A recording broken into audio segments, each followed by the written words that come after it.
Hey, what is up guys? Jack and Matt here with the Toasty Bros, and today we're going to be doing a total of $800 VR setup. Hope you guys enjoy. But first, a word from today's sponsor. Do you need help with YouTube? Are you ready to take the next step and make your channel bigger? Alright, well listen up, I got just the thing for you. It's called TubeBuddy. It's an extension tailored for YouTube and it offers all kinds of tools. One of my favorite is the tag suggester, and another one of my favorite is the best time to upload feature. But that's only to name a few, so go check it out for yourself in the link down below. So if you guys hit the eye in the top right corner, you can see we actually did this PC in a previous video. We're just that quick. We already got this $400 PC mocked up for you guys. Just to go over the basic specs, it has 8 gigs of DDR4, we have an i3-9100F and a 1063 gig. So really basic and really cheap system, but looks nice and gets the job done. But this is technically VR ready because this does meet the minimum requirements for VR, and we're gonna put that to the test with this really nice Oculus Rift S that was nicely sent that was nicely sent to us by Oculus. So we'll be testing 2 games in this video. The first game will be Super Hot, and the second game will be Arizona Sunshine. Super Hot's a really popular game, and it's a lot of fun. We highly recommend trying it out. And the second game, Arizona Sunshine's a little bit harder to run, but it's also a really fun game, so we'll kind of have a good comparison of 2 VR games. Okay, so we have Matt in a pretty early stage and already dead, darn. Listen, all right, I'm a pro. But yeah, so a really early stage of Super Hot. This is a really fun, basically like a first-person shooter, and this is about as first-person as you can get right now. So what we have going on right here is in the background, you can actually see exactly what Matt sees inside of his headset. Now, this headset is really, really cool. It actually has the sound going inside of it, basically like headphones really immersing you in the actual gameplay. And then of course you have these 2, I would call them like joysticks or basically controllers, where it actually senses where your hands are. You can make hand gestures, you can make fists, you can do all kinds of really cool things.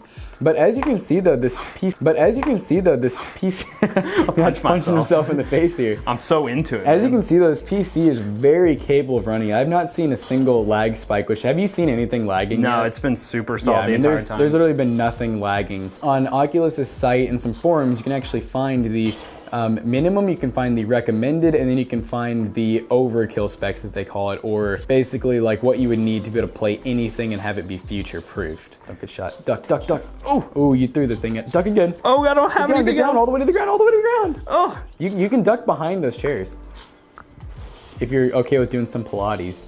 I did it, yay. Right. All right, so the next game we are testing, as we mentioned, is Arizona Sunshine. This game is definitely way more intensive, as you can tell from the graphics on screen right here. This is exactly what Jackson is seeing right now as he's pointing the VR headset right at my noggin. So this is basically a zombie survival mode. There's also a campaign as well. This is a good demonstration of like a fast-paced game that would probably be more graphically demanding. The 1063 gig is actually doing a pretty decent job. When it comes to VR gaming, you really want to spend a good amount of money on a good graphics card. So investing in something like a little bit, maybe like a 1070 or maybe an RX 580 would be an even better option if you want to go with this configuration. The i3-9100F is still more than enough for this kind of setup. Honestly, I was kind of expecting this considering it does meet the requirements for the Rift S. The headset isn't that hard to push all those pixels, and a game like this where honestly it's high graphics but it's not super demanding. I mean, it's not having any problems right now. Jackson can actually get some guns. There's like there has not been like a single lag spike or anything. The main reason we wanted to make this video is because of how affordable the Rift S is. Jackson's gonna die. But the Rift S for $400 is actually very respectable. The same price as this budget PC. So you could get both of these for an $800 setup, as opposed to when VR first came out, this setup could have cost you over $1,000 and you had to have a higher end PC for it. And there's a ton of games. We're just showing you a couple here today. And this is just a good way to show you that VR is more obtainable than you might think.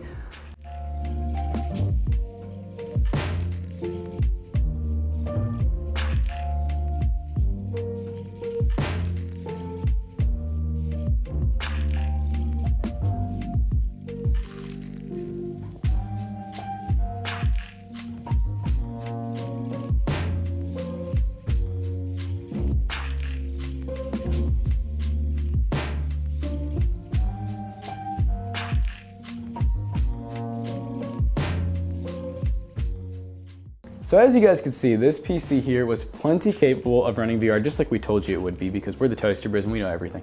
But no, in all reality, you look up the minimum specs of certain things, and we found out that this PC just barely meets it, and well, there was not even a single lag spike or anything wrong with it. So with this type of setup, you could always spend more money, and you could always kind of go a little bit higher budget with it and get an overall better build for other things besides VR. But as of right now, with the games that we've tested, this PC right here being only $400 is plenty capable of being able to run everything that we need it to.